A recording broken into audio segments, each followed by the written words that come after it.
You start fighting Democrats and liberals and people on the left instead of these sort of intramural wars with Republicans. Well, I think you know me, and I think you know that I'm a fighter and I know how to fight. And I have a fight now with, these the remaining people that are candidates because you have two battles. You have this battle and then you have the other battle. But you have to get through this one before you get to the other one. And I'm looking at guys like Marco Rubio, who has the worst voting record in the United States Senate, and a young guy, although he sweats more than any young person I've ever seen in my life. I've never seen a person sweat. I've never seen a guy down water like he downs water. I've never seen, they bring it in buckets for this guy.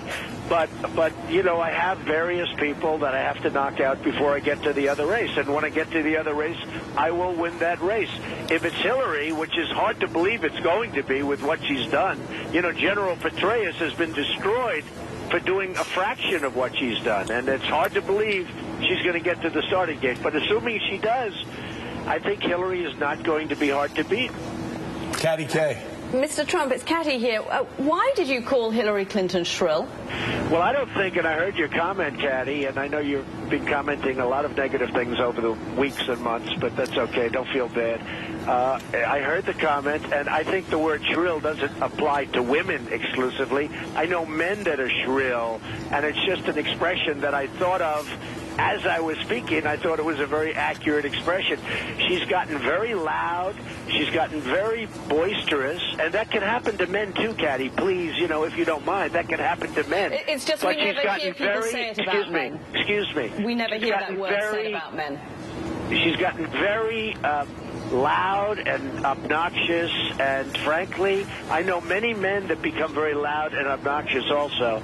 But I've noticed that I don't know, there's something going on with her. There's really something going on. I think she's going to make a terrible candidate, just as she was a terrible Secretary of State. Would you call any of your male competitors in the Republican race, would you call them shrill? Have you called them shrill? It's just that to women, no, when but you use I would call like Rand shrill, Paul shrill. It definitely sounds sexist. Yeah, Katty, I would call Rand Paul shrill. I think he's shrill.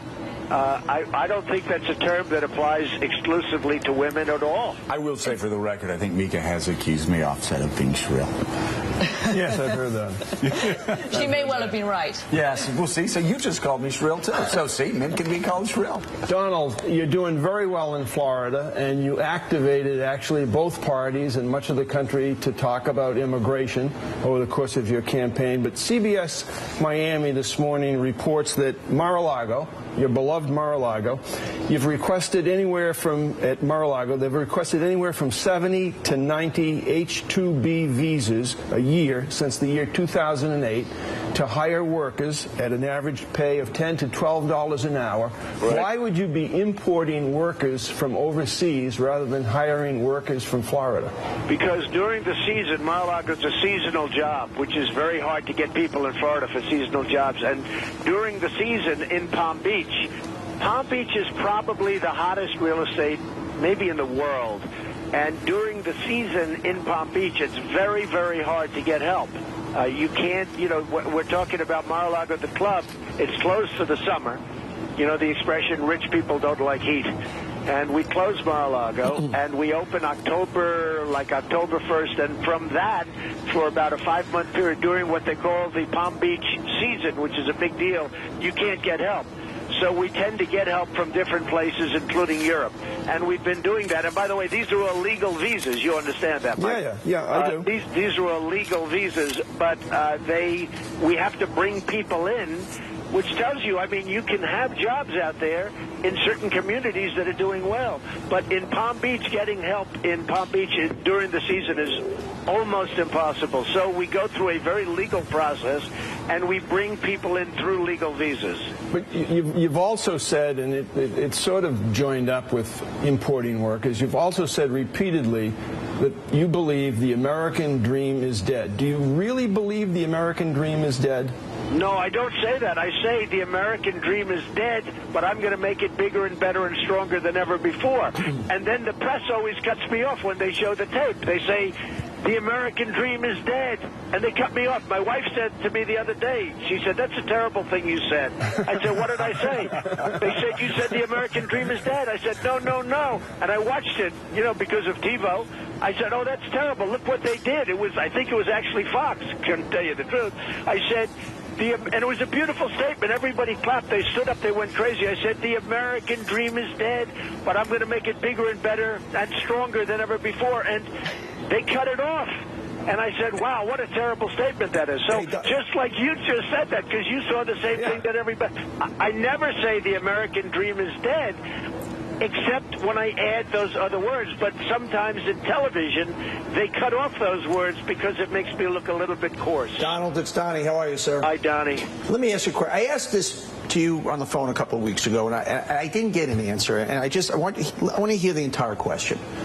I know you want to win, because you are all about winning. You are all about the deal. You are all about beating the other guy, and I say that as a compliment. Do you want this job? And let me finish the question, because in this job, 95% of what you have to do, I don't mean you, anybody, are things you don't want to do. That's what that job is. If you call Barack Obama, if you call George W. Bush, you can't fire Congress. It is the ultimate non-autocratic job. It's just the way our country is set up. Have you thought through literally coming to that office every day and what that job would be? And at the end of the day, I know you pretty well, my friend. Do you actually want that job, or do you just want to win? Well, look, it's not a question of wanting to win or wanting the job. I know I can do a great job. There are things that are being done now that are so incompetent. These are grossly incompetent people that are running our country. I'm talking about you. Forget all the other people. I'm saying you're going to work January 30th. We have grossly incompetent people running our country. I know I can do a great job. And, my slogan, "Make America Great Again." I can make America great. I can do that. I can make America great again. Let me go from a different angle. Are you going to be willing, when your wall that you pass through Congress rests on a congressman from Boise, Idaho, who you're going to have to fly out and sit in his house and hang out with him and beg him and give him whatever he wants in the next appropriation bill to get his vote? I mean, are you going to be willing to do that sort of I am. And, Obama has not been willing to do that, Joe. That's why he signs executive orders all the time. He has not been willing to do that. I am. And, and you and Mika know me pretty well, and Donnie. I've been in politics all my life. I've been doing politics all my life. In Europe, I've made a fortune dealing with China. I've made a fortune dealing with China. I've made a lot of money dealing all over the world. I deal in politics all over the world. Right. If you look at, politics in the United States, I know most of these guys. Now, I know them from the other side. I know them as a contributor. I used to be the fair-haired boy. Right. Now I'm sort of an outsider. It's sort of funny. 4 months ago, I was the fair-haired boy. They loved me. They called me. They came over. They do whatever I want them to do. They asked for contributions all the time. I was one of the big contributors. And now all of a sudden, it's sort of in one day with the announcement that I'm going to run for president, I become an outsider, which is fun. But I've been dealing in politics all my life, and I'll get them to do the right thing. All right, Willie. Hey, Donald, it's Willie. Hi, Willie. Good to see you this morning. I want to ask you about veterans issues, because you've gone out of your way to talk about veterans on the campaign trail, and good for you on that. I just want to get a little more specific about it. The VA has been a disaster. I think you'll agree. We have some of our veterans who fought overseas for us who come home and wait months and months and months and years for an appointment. Some of them die before they get their appointment. What specifically would you do about the VA? Because we've got a CEO from the private sector, Bob McDonald, good man, competent man, who's come in, and he's found it challenging enough. What would you do to change the situation for our veterans? Well, he's not doing the job, and as you can see, I have tremendous support from the veterans. It may be as high as anybody. I mean, I have the most support from the veterans, and what I would do is very simple. 2 weeks ago on Wednesday, the veterans had the longest wait in the history in waiting rooms in the history of the VA. They are being treated worse than illegal immigrants in many cases. It's a disaster for the veterans. And what I would do is to break up that back jam. They cannot wait 7 days to see a doctor, and then the doctor tells them they're going on vacation. We can't see you now. Sorry. We are going to open it up so they can go. If they have to wait, they can go to private doctors, they can go to private hospitals, they can go to public hospitals, and we'll pay the bill. And that'll end up being a lot cheaper than having them waiting forever. And by the way, waiting and dying. because you have thousands that are dying, waiting to be cured of things that can easily be fixed. So I will open it up so that they can go to private hospitals and private doctors, and by the way, and public hospitals, and we'll pay the bill. And frankly, that's going to be, and we'll work out a system.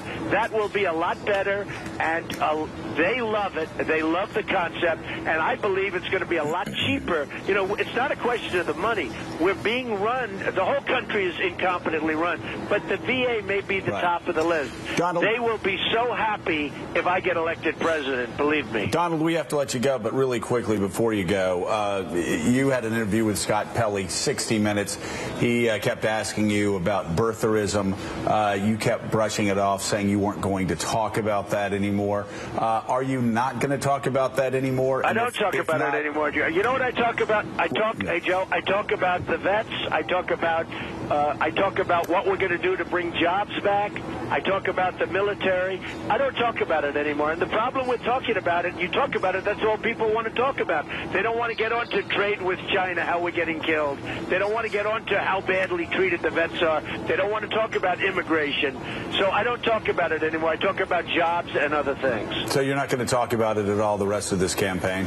I don't talk about it, Joe. I mean, people ask me a question and I say, I want to talk about jobs. I want to talk about trade. I want to talk about other things.